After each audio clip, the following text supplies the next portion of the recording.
बे समाव बयनिसिमबो आंनि गोसो गोरबोनिफ्राय खुलुमनाय आरो सिबिनाय मान बावहरदों। थांनाय 31 आगस्ट राखि पुर्णिमाजों लोब्बा लाखिनानै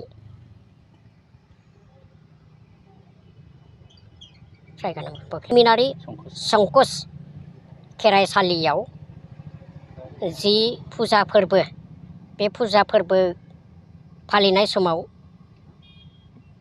कमिटिनि एबा बानजाय आफादनि मानसिफ्रा आंनि न'आव फैनानै आंखौ खावलायफैदोंमोन। थिग बे लेखायैनो आङो जारिमिनारि संकस खेराइसालियाव थांनानै नुजाहैदोंमोन आरो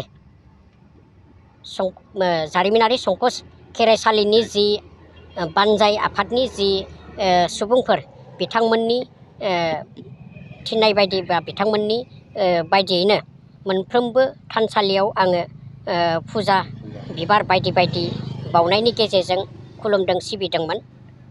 थिग बे समावनो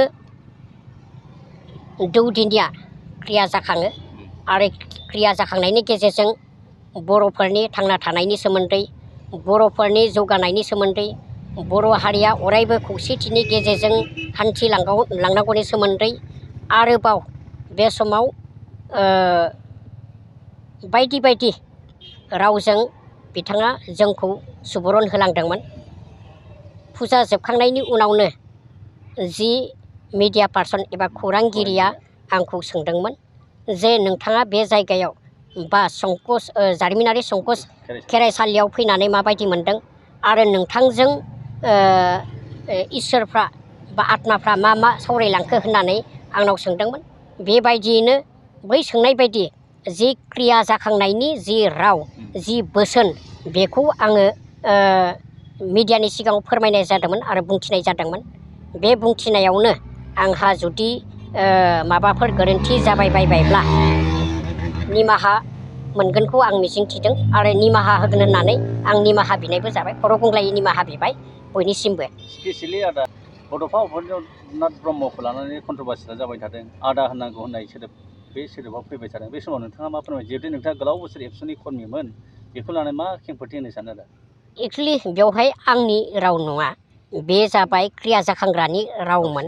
क्रिया जाखांग्राया जोंनो बुंदोंमोन जे बा आं हारसिङै नङा गोबां सुबुंफोर दंमोन बेवहाय बुंदोंमोन जे आंखौ हायोब्ला बड'फा बुंनायनिख्रुइ बिदा लेङोब्ला साबसिन जागोन बा गनायथि होब्ला साबसिन जागोन बिथाङा क्रिया जाखांग्राया बुंदोंमोन।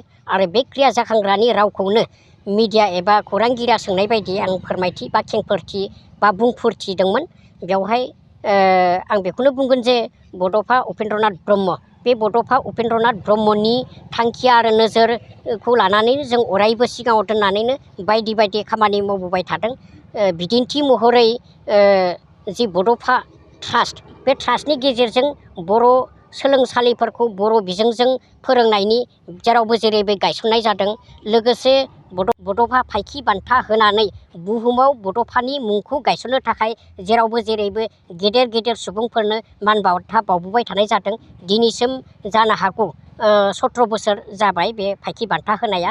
बेखायनो आंबो जे क्रिया जाखांनायनि जि राव बेखौसो बुंदों। आं बयखौबो नारसिननानै बुङाखै बा बड'फाखौ माने बोखारनानै बिथांखौ बिदा गेदेर लिंनांगौ आं नारसिननानै बुङाखै। जियानो जाया मानो आङो आंनि माबाफोर गोरोन्थि जाबायबा आं बयनिसिमबो निमाहा बिबाय।